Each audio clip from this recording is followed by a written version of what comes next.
मेरे बच्चों, तुम समझते हो अंधकार बाहर है, पर वह पहले मन में जन्म लेता है। उसी मन की गहराई से आज की कथा प्रारंभ होती है।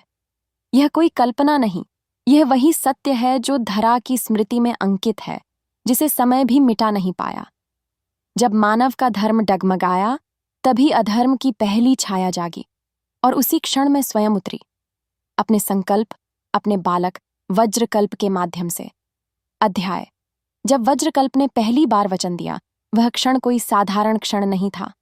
धरती स्थिर हो गई, जल शांत हो गया और आकाश ने अपना श्वास रोक लिया। वज्रकल्प बालक बैठ गया। उसकी आयु एक शिशु की थी, पर उसकी चेतना सृष्टि के केंद्र से जुड़ चुकी थी। उसने अपनी छोटी हथेली जमीन पर रखी। धरती ने पहली बार सीधे अपनी नाड़ी उस बालक को सौंप दी।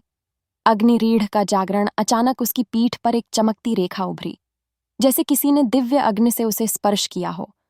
पेड़ झुक गए, नदियां थम गईं। पृथ्वी की गहराइयों में छिपी सप्त ब्रह्मनाड़ियां सक्रिय हो उठीं। वज्रकल्प का पहला वचन उस बालक ने आंखें बंद कीं और बिना होंठ हिलाए, बिना एक शब्द बोले, उसकी चेतना ने धरती को आदेश दिया, अब से यह भूमि भय में नहीं, धर्म के स्पंदन में जिएगी।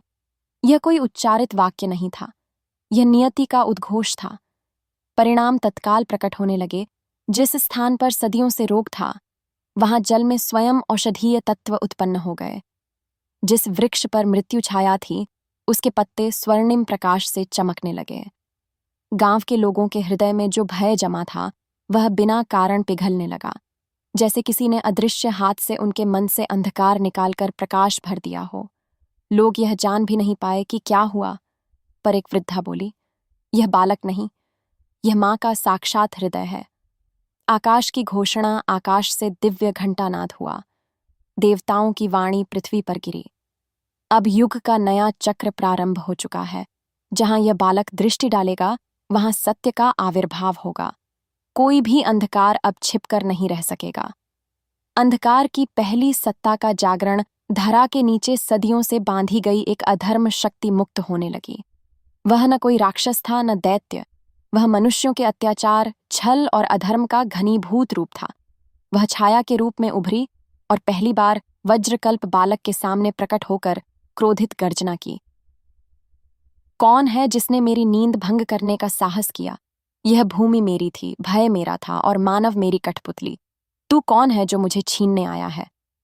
छाया सोचती रही कि सामने एक शिशु है, लेकिन तभी मां काली का प्रत्यक्ष प्राकट्य बालक के पीछे एक विशाल नील ज्योति उठी। वह ज्योति किसी आकार में नहीं थी, पर उसकी उपस्थिति ने पूरी प्रकृति को घुटनों पर झुका दिया।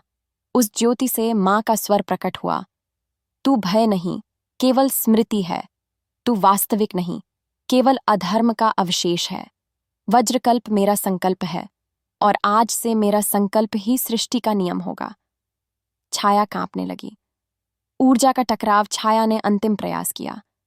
उसने भय को तरंगों के रूप में उछाला, गांव के मनुष्यों को आतंकित करने के लिए। लेकिन वज्रकल्प ने अपनी दृष्टि उठाई।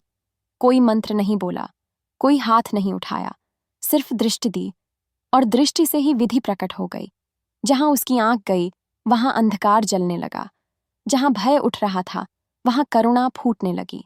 छाया कराह उठी, यह प्रकाश नहीं, यह तो स्वयं काली का हृदय है। छाया का विसर्जन। अंत में छाया ने घुटने टेक दिए। वह नष्ट नहीं हुई, वह प्रकाश कणों में परिवर्तित हो मुक्त हो गई।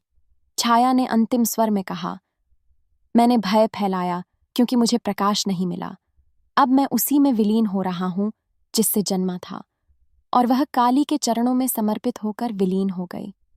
धर्म का प्रथम विधिसूत्र प्रकट वज्रकल्प बालक ने पहली बार वाणी खोली। उसके स्वर में बालकपन नहीं था, वह स्वयं ब्रह्मनाद था।